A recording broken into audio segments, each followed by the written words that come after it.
Hi, everybody. Welcome to Behind the Scenes.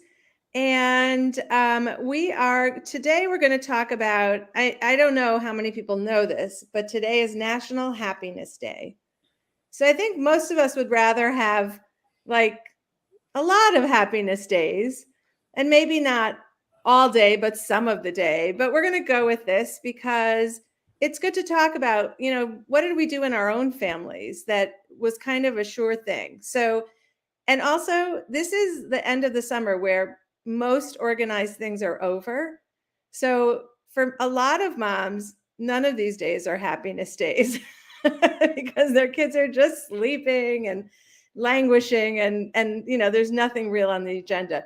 But when my kids were home, I used to call myself Julie the cruise director. I was a camp counselor as a kid and I did love it very much. So I would take them on to all the places that we would never get to otherwise, like, go out somewhere where there was a good hike or, and, I would like to say that it was optional, but it was pretty mandatory in my house. So that was my forced happiness. I do think it brought happiness, even though they might not have felt that way at the time, but there's nothing like getting out in nature. So these weeks before school started, I already revealed last week that we weren't busy getting ready for school. So we were taking advantage of the time and going out and getting in as much sunshine as we could. There's a book about this, a squirrel or I can't remember, someone that stores the sunshine for the winter. So that was my theory. Get it all in, store it in. So those dreary winter days, we could kind of remember what it was like. Okay, I am going to pass it on to Eka. Good morning. So I was thinking about some of the things I do or did for happiness.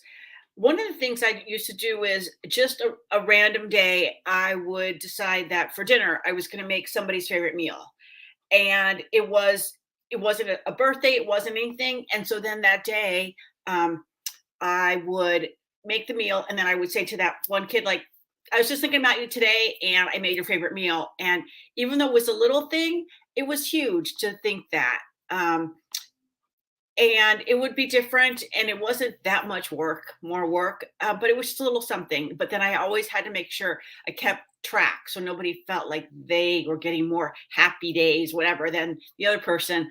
Now that they're older and they're not living with me, what I do is I will just send a text that says, "Hi, babe, it's 2 o'clock.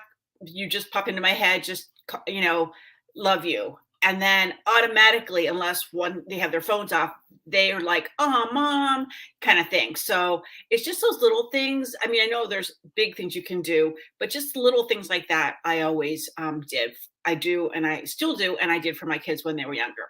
All right, I'm gonna send down to Mindy. Thanks, Eka. I'm struggling a bit to think I guess I didn't really try and make my kids happy. I'm kind of this one's a tough one for me because I think by nature, watch, I'll be sad for the next 3 weeks, but by nature, I'm a happy person. And I think that comes across really in our family. We have our ups and downs for sure, like everyone, but I'm thinking the end of the summer, what did we do? I think for my kids, my boys who are grown as yours are, Eka, now, they were busy. Like they all had jobs in the summer. Everybody had a job. And then they were sports kids. So by this time, football had started for two of mine. My oldest swam. So he was swimming all summer. That seemed to never stop. So I think for my kids, down days were really important. And that's what made us kind of when we took that day, if nobody had to be anywhere or someone would come home from, I know football, they would have 2 days at this time in high school. So we just do sort of a nothing day where I would make a good dinner. Certainly desserts were key.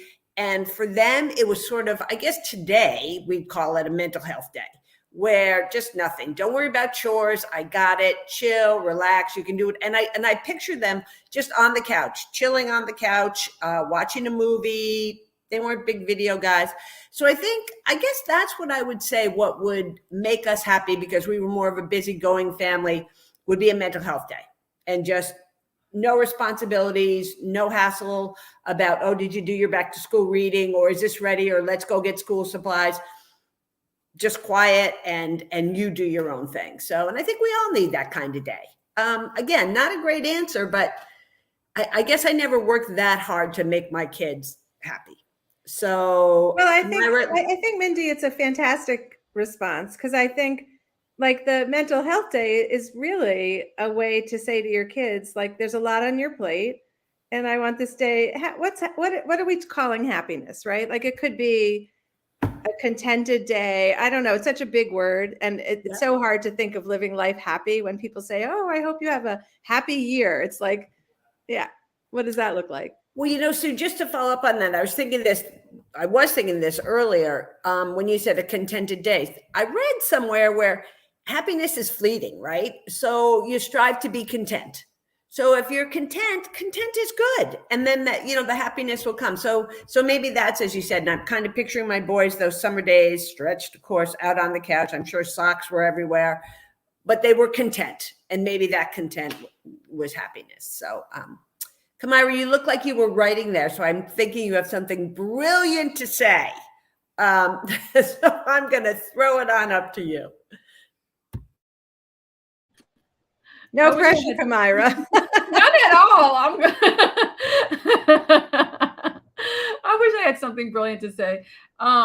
In the vein of doing things that make your kids happy, I would do laundry for them that makes them happy, because my kids have been doing laundry ever since they were tall enough to reach the buttons and put their stuff in the machine. I haven't done family laundry, in I don't know how long. It's been a very long time. Everyone's been responsible for their laundry, and that really gets them excited.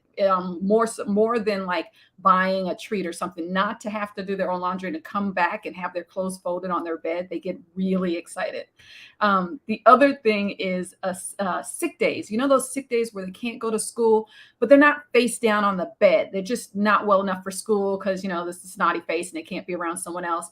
So I would turn those into fun days, and we would have ice cream and cookies. I'd make cookies and we'd watch movies together, and I'd take the day off with them, as much as I could, and just make it a fun day, because you're kind of sick, but you're not sick. And those were happy times. They like those.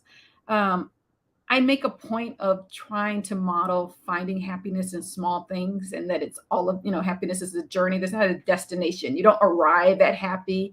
You don't find somebody and then become happy. You find happiness in little things, especially during challenging times. There's happiness could be as simple as watching some little kids play a game on the playground, and it's really silly and it makes you feel good. And so I try to model that. I'm really easily entertained, and they used to make fun of me. But recently they've come to appreciate it and let me know that they think that's cool, that, being around people who are easily entertained is kind of, there's less pressure, right? I think they've each had girlfriends who weren't as easily entertained, and it's really hard to maintain those relationships. Melissa, what do you do? Huh? Kamira, but I want to say something about doing little things that make you happy. I know that one of the things that I love, and everyone makes fun of me, is I love superlatives, which means like I love to take pictures in front of the biggest ping pong paddle, the Guinness Book of World Record biggest gavel. So my kids think it's really silly, but they know it makes me happy. So when they go somewhere and they find a world's biggest or the world's smallest, they will take pictures and send it to me. So now they're, sending me happiness. So I have all kinds of pictures of my children in front of superlatives, just like I have them of myself. So I just want to pass it on that it's contagious. They know that the little things that you've done for them, they reciprocate back. So I want to throw that in there. And I think people like to know that they can make you happy with a simple gesture, that it doesn't have to be this big deal thing, because it's hard on other people, but they want to bring a smile to your face. Melissa, what do you have? I'm like so into Eka's suggestion right now. I'm like, what can we do? What can we do? So we do a lot of little things in my house. I guess I do text my kids and send them messages, but more often, because they're both living at home, I just yell across the house. Like, I call their name. They're like, "What?" I'm like, "Love you." So, I mean, the usual things, going out for ice cream, trips to the beach. Like when my kids were in middle school, one of the big things that we did is we set a tent up in the backyard, and then we filled it with pillows and blankets, and it just like it gave them another space to hang out in. And sometimes they had friends over, sometimes it was just them and the dog and whatever.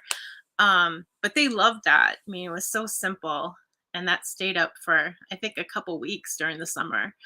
um, Another thing we would do is go to the drive-in movie, because it's only open during the summer, and it is a huge hike to get to. It's like almost an hour and a half from my house, because they're few and far between now. Um, but that was a special night for us too. Other than that, yeah, I think really paying attention to when they need breaks. Like when they were in camp for the summers, usually they were very intense. So I would make sure that they had some downtime when they came home before school started. Um, and one of my kids is more social than the other. And by social, I mean like she'll want to hang out with me. And the other one is like, I'm going to close the door until I have to open it. So the one that's more social, sometimes we did then, and we still do. We'll sit down together and we'll watch a Netflix movie or something together. Or we used to play video games together too. So just like little, I think, moments of connection are really what bring some joy and happiness in our lives. Just, whether it's with ourselves or with visiting some family and having some connection there, or some friends that they haven't seen in a while. And Okay, I'm going to share, before we move on to Francisca, I'm going to share Lori's comment, which is, glad to know I'm not the only person who yells "I love you" across the house. That's awesome. Yay, Lori. Love that, Lori. Okay, Francisca, your turn. Well, I think I'm more with Mindy in this, that I really feel like I don't see myself as like the provider of happiness. I want to live, I don't think about it in terms of what can I do today to make this special, or, I think we do a lot of the little special things that Melissa talked about. We tell each other we love each other all the time, things like this. I think in the summer, especially, I try to just say yes a lot, because we have time, and obviously during the school year, there's so much going on that you have to say no to a lot of things. But during the summer, I try to be the one who says yes. Like if we can make it work, then I'm all for it. And that's kind of, I feel like, what that time is all for. But on the other side, I also try to be okay with if they have a day where they are not that happy, because I tend to be like, oh my God, what's up? Why are you not like this happy, quirky self today? What's happening? What's going on? And I try to kind of chill out a little and say, it's actually, I should also honor that you have a day where you are just not feeling the greatest. And that's okay. And I have to, I don't need to be like the cheerleader at all times, because I expect you to be 100% happy all the time. I'm not 100% happy, but it doesn't mean that always the world is coming down, but it's also, I feel like it has to be a safe space to be not happy at all times. Okay, Jess, what about you? Oh, can I just, that was, Francisca, that's a lesson that my sons forced me to learn, because they learned after a while. They would just say to me, can I just be upset about this? May I just be sad? It's not depression, but this is making me sad, and I don't want to see the sunny side today. So your kids are lucky that you know it ahead of time. Kamira, I was going to say the same thing. I think Francisca makes a great point. Sometimes just let it be, and that's okay, right? So great point. All right. I've been sitting here thinking so hard, and it's one of those, like, I'm not my parents. I don't know exactly which specific things they would do to try to make us happy. Like I do remember in the summer we'd have like the little, we'd all go to a museum or we'd all go to the park and wrangle the dog into the car, because we had a big dog that did not like cars but did like going places. So that was always tough. But I don't know. I've been thinking about this recently. Like, I'm 27, but I still live close enough to my to go home for a lot of weekends for dinner, and I'll be, like at the end of dinner, and I'll suddenly realize like, oh, my plate is gone, and my mom has already taken it and gone and washed it and put it away, and I'm like, you don't need to do that. I know how to do that. And she's like, no, it's no problem. It's fine. I don't know. I don't know, until I started having like living on my own and realizing like when I do forget a plate and it's just been sitting on the table for a while, like, that was an act of love and trying to make me happy that I wouldn't have really understood until I'm 27 and suddenly my plate is gone. Do you do anything for your parents? Yay for your mom that you Yeah, got I there. try to do things for my parents. I'm really bad at keeping in touch with people when they're not directly in front of me. So, trying to But you remember see them to, all the time, Jessica. yeah, but they're the ones that are just like, you want dinner tonight? And I'm like, sure. But I don't know. I've tried to get better at just texting them randomly when I hear a song that reminds me of them, or, just little stuff like that. But That's very or touching. offering I'm to sure take they the plate, totally even though my appreciate mom it. will fight me tooth and nail. I'm sure they really appreciate it. I met these sister-in-laws, and they go hiking a lot together, and they take pictures anytime they see a rock that looks like a heart, and they send it to each other. And I was walking with one of the sister-in-laws, and she saw a heart-shaped rock on top of another rock and said, "Deb, put that there for me." And it's so sweet because I went walking the other day and I kept seeing stones that were shaped like hearts, and I texted them. Like, it is so to the point of little things that you can do for someone, does it for you, and then you do it for someone else. And it just makes you smile for a moment.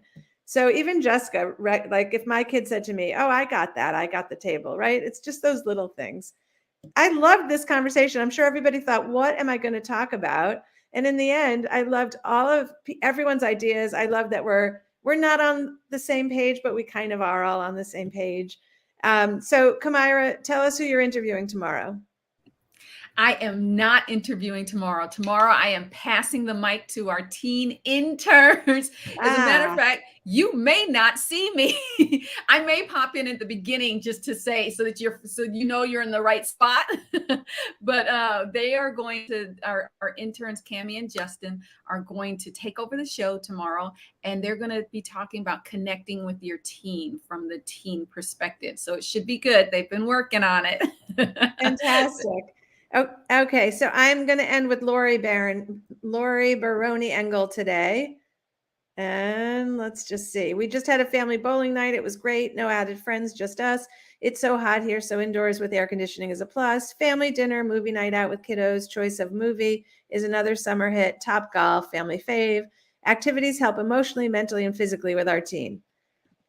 Really good suggestions, Lori. We love them. Thanks, everyone, for being here with us. We will see you next Monday.